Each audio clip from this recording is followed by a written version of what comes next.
Good morning mga ka-farmers. Update ko sa aking ampalaya.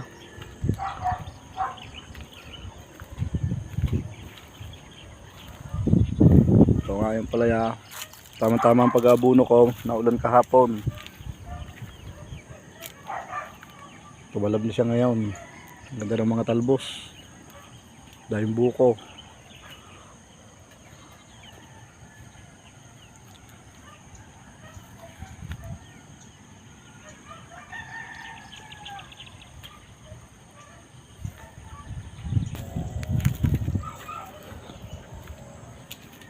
Ito po si Mama, bagong nag-aalmusal at mamaya ay mapapalaban na ulit ng trabaho. Ano mamaya ang ulam? Chicken.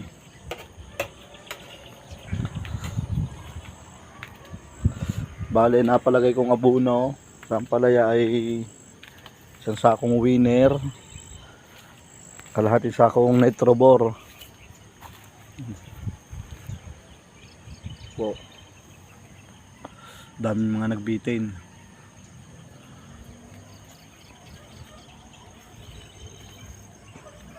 Basta magaling ang pataba, kahit yan ay mahangin, basta magandang pagkakalagay ng abuno, magandang pagkaka-spray, hindi maano yan sa hangin.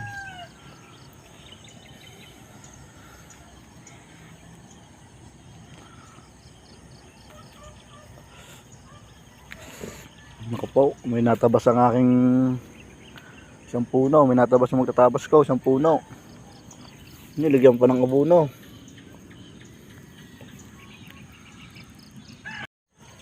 Good morning po sa inyo lahat. Po ang aking ampalaya.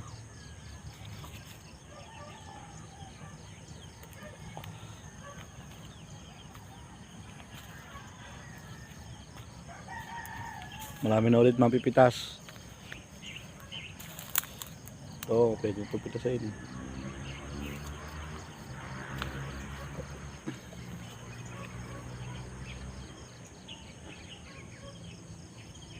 Tsaka po, ang isang kong tip pa din sa kung may makikita kayong mga kilo, ayun yung alisin na para hindi na siya maka-hit pa ng sustansya. Buksa po yung mga talbos na lumalawit, di utay-utay na itataas para naman makakit siya ng maayos.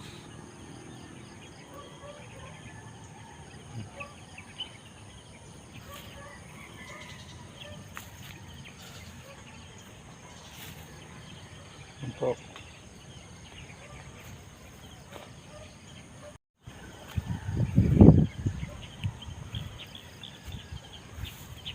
Kung ganito, kasi po ito hindi na po lalaki. Ito po inaalis na to para hindi na siya makagawa ng sustansya.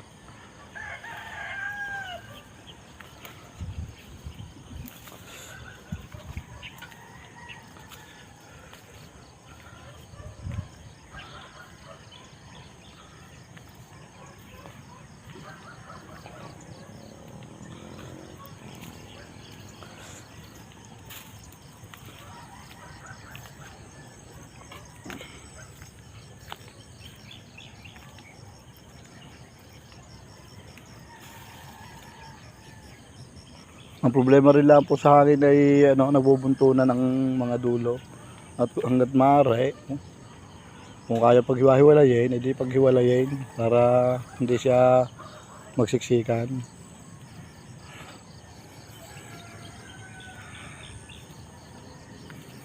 Po. Dami na pong mga naglawit.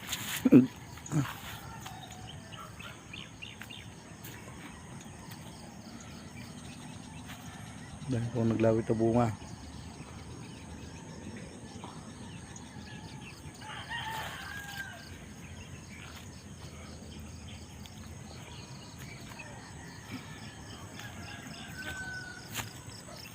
At saka pag mahangin din po ay namumutok ang bunga ng ampalaya. Kaya pinakamabisang gamitin ay yung aking ginagamit na apuno. Ito po ang paglalagay ng abono. Kung sinong mga baguhan na kailangan ng dagdag kaalaman, pwede nyo akong i-PM at ibabahagi ko. Baka sakaling ako'y makatulong sa inyo.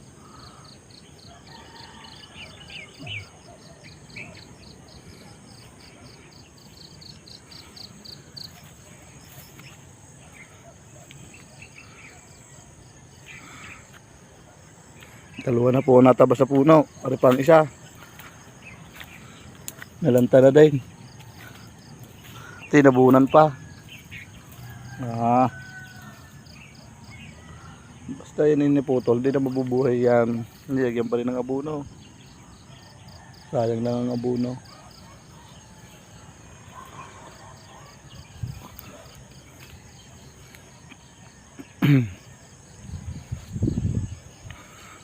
Makikita ko yung bungang nakasampay, pwede nyo ilawit para naman hindi siya kumilo.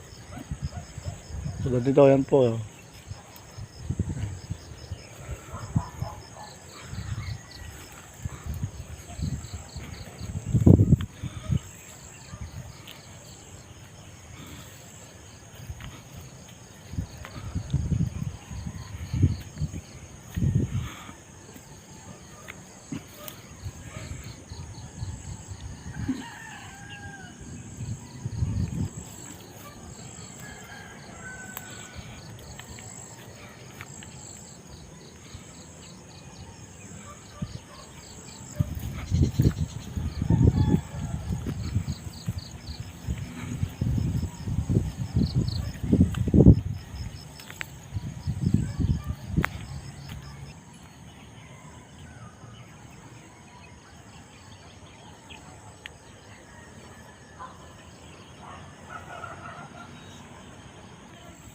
Ito pong nakikita nyo itong nasa drum, ito po ay ang nakababad po dito ay kalahating sako ng manok, 2 kilong dupos, 2 kilong winner, 2 kilong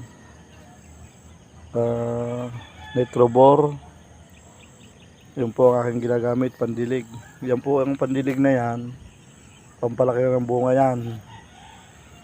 Habang namumunga siya, dilig ng dilig kada pipitas para tuloy ang paglaki ng bunga. Suporta lang sa mga bunga to.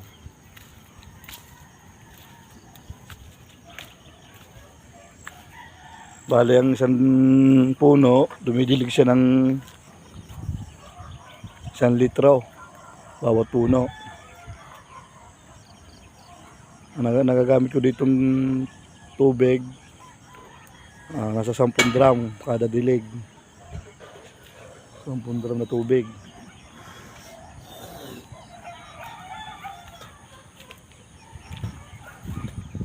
Saka kung kaya nyo namang, makikita kayo pa isa-1 kilo, kung kaya nyo naman lagyan ng kantong pabigat para tumuwid.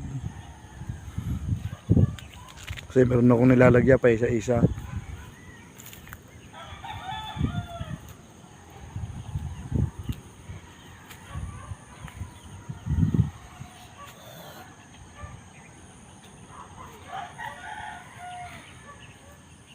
Tumatalab ng abono niya, ang ganda ng talbos.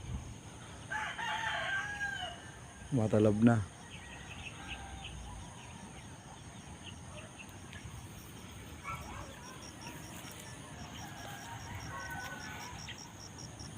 Ang ganda ng suloy niya.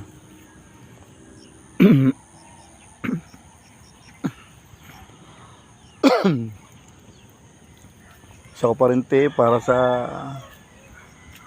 matagal ng buhay. Kung may makikita kayong dilaw na dahon, ayun yung gupitin na pa isa-isa para hindi na lumala. Alaga ko to ng gupit. May makikita ko ditong tuyong dahon, ginugupit ko na, hindi na siya lumalala.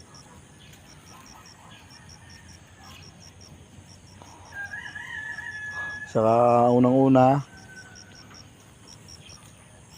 para hindi madaling manilaw ang dahon, hanggat walang insekto, huwag nyo munang isprayin na insecticide. Kung may bunga na naman, ng palaya at may bunga na, ang spray nyo lang ay gold na insecticide para hindi siya surutin yung ninilaw ang bunga.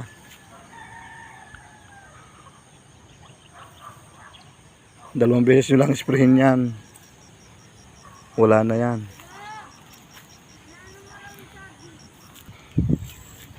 Pakita ko rin sa inyo ang aking ginagamit na pandilig.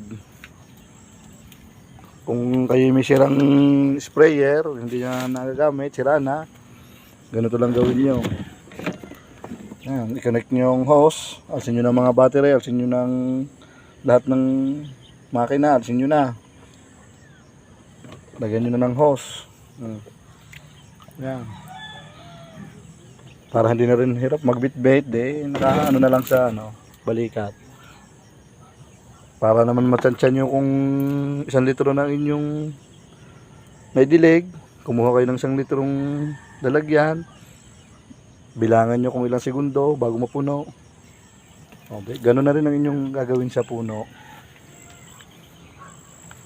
Bibilangan nyo din kung ilang segundo para walang talo sa 1 litro.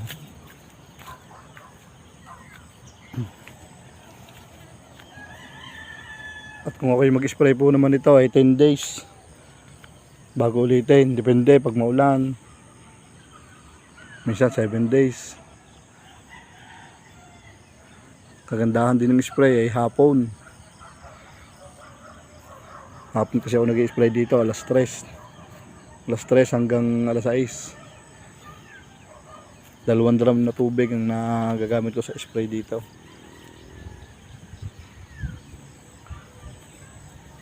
Isang spray pinakamahina akong gamit dito ang kakahalaga ng mga 4,000.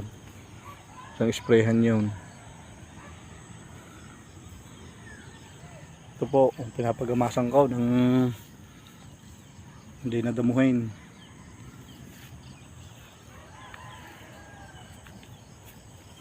Wala na, malinis na. At yan naman pag malinis na at nagamasan, hindi na dadamuhin yan kasi malalago na yung ampalaya. Pag lumago niya, matatakloban ng lupa, hindi nasisibulan ng damo.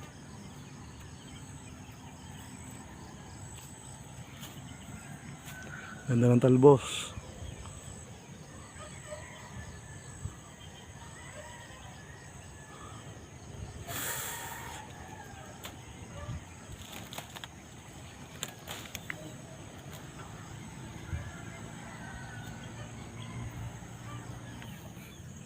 Ito po ang isang ginagamit kong pandilig. Yan po ay napakagaling na fertilizer, lalo na sa mga ganyang kumakabag yung ampalaya, beans. May tanim nga pala ako ditong beans. Lapit na siyang anihan. May mga bunga na siya.